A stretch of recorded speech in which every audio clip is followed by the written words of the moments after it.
बिस्मिल्लाहिर्रहमानिर्रहीम। ईरान का इसराइल पर जवाबी हमला, ड्रोन की बारिश। ईरान ने इसराइल के खिलाफ अपनी तारीख के सबसे बड़े ड्रोन हमले में सैकड़ों खुदकार फजाई हथियारों का इस्तेमाल किया, जो इसराइल की जानिब से ईरानी न्यूक्लियर और फौजी तनसीबात पर हमले के रद्द अमल में किया गया। इस हमले के दौरान ईरान ने मिसाइलों के साथ साथ जदीद ड्रोन का इस्तेमाल किया, जिन्हें इसराइल के आयरन डोम और दीगर दिफाई निज़ामों ने हवा में ही नाकाम बना दिया। ताहम कुछ ड्रोन अहदाफ तक पहुंचने में कामयाब भी हुए। ईरान ने इस हमले को अपनी खुद मुख्तारी के तहफ़्फ़ुज़ और जवाबी ताकत की अलामत करार दिया, जबकि इसराइल ने उसे बैन अवी कवानीन की खिलाफ वर्जी और खित्ते के अमन के लिए खतरा करार दिया।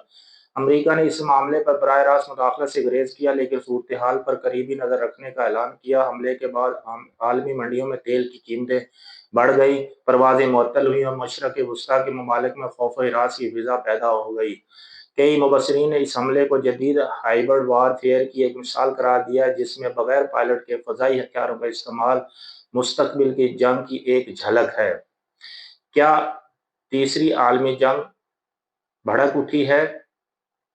ये सवाल है। ईरान और इसराइल के दरमियान हालिया कशीदगी और जवाबी फ़ज़ाई हमलों के बाद ये सवाल दुनिया भर में गर्दिश कर रहा है कि क्या तीसरी आलमी जंग शुरू होने वाली है।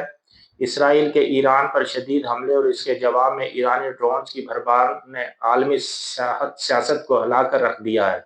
अगरचे अमरीका, रूस, चीन और यूरोपीय ममालिक ने अब तक बराह रास्त मुदाखलत से गुरेज किया है, लेकिन खित्ते में प्रॉक्सी ग्रुप्स की सरगर्मियां बढ़ रही हैं, जिनमें हज़बुल्लाह, हूसी मलेशिया और दीगर तंजीमें शामिल हैं। माहिरीन का कहना है कि अगरचे ये जंग शिद्दत इख्तियार करती है तो मशरक़ वस्ता में मौजूद इत्तेहादी ममालिक के ज़रिए आलमी ताकतें गैर रस्मी तौर पर मुलव्वस हो सकती हैं, जो जंग को बैन अवी रंग दे सकती हैं। अगरचे फिलहाल तीसरी आलमी जंग का इम्कान महदूद है, लेकिन ईरान और इसराइल के दरमियान ताकत के इस मुजाहरे ने आलमी अमन पर सवालिया निशान लगा दिया है, खास तौर पर जब इक़्तिसादी, सियासी और फौजी असरात दुनिया भर के मुल्कों को अपनी लपेट में लेना शुरू कर दें।